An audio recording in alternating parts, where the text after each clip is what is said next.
Hi there, I'm Amy Griffiths and I'm one of the journalists in Manx Radio's newsroom, and you're listening to Newscast.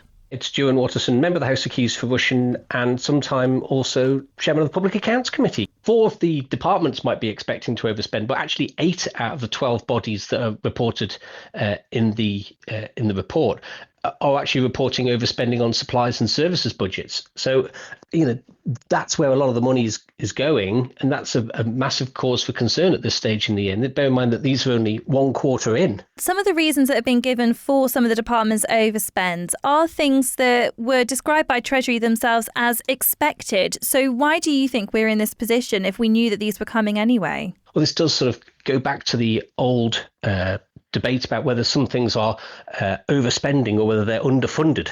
Are we giving enough? We know where the demand is. We're just not making the difficult decisions and saying we're going to stop funding something, or we're just going to have these systems around some overspends. I think that's a question that really does go to the heart of some of what's going on at the Manx Care Department of Health and Social Care. That what are we here to provide? And having that difficult conversation, because that's what's going to then decide how much money is needed and then where that money is going to come from. Because that's the thing, is that ultimately at the moment, the Department of Health and Social Care and then by extension Manx Care cannot afford to run the services that they are currently running in the way that they are currently running them. So they do either need to change or, as you say, those difficult conversations need to be had. So why aren't we having those difficult conversations, do you think? Well, from a member's perspective, it's really difficult when you don't have the data in order to be able to discuss some of these things. So what we don't have, what no one has outside of the organisation, are any sort of figures of spending at divisional level. How much is going on social care? How much is going on Nobles Hospital? Now, we as parliamentarians can get that, but it's a rather tortuous process in order to try and get that on an ongoing basis. That they must be looking at this, but it's hard to make suggestions as to how you might save money without that level of granular detail. What's particularly frustrating about all this is that this issue about are we overspending or are we underfunded, this goes right back to the Public Accounts Committee's first look at Nobles Hospital back in 2018. We then did another report in 2019 that said nothing much has changed.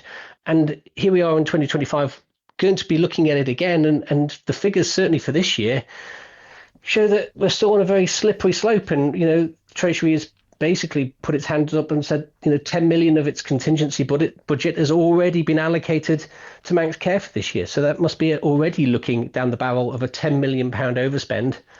And we're only a quarter into the year. And so why do you think the voice of the Public Accounts Committee is being ignored then? Are you not shouting loudly enough? Well, I'm sure some people are sick of hearing from me, and but I think we are. Perhaps a mistake was that we kind of left Manx Care for a little while to bed in and deliver, and I think that was reasonable to do because it's very hard to sort of change wheels whilst everyone's continuously looking at it. So that we did give that a little bit of space there over the first couple of years of Manx Care, but here we are looking in, and we're still not seeing really the level of improvement that I think we were all hoping for from the new organisation. And government has got a £50 million efficiencies programme in place. It is going to be giving us an update on that later in the week. But do you think that so far it's doing well enough if so many of its bodies and departments are experiencing overspends? Well, I mean, the last time we went through this was the SAVE project, which was the flagship Treasury policy when Mr. Cannon was the Treasury Minister. And that failed miserably. In fact, I think it almost cost more to run the project than it found in savings. So I think government doesn't have a good record in this regard, but I really look forward to seeing what's going to come out later in the week. And of course, another change that government made to try and help with these efficiencies was it added an extra minister to the Council of Ministers, the Minister without portfolio, who has been tasked with overseeing these efficiencies. So do you think that role is serving its purpose as we're nearly a year into it now?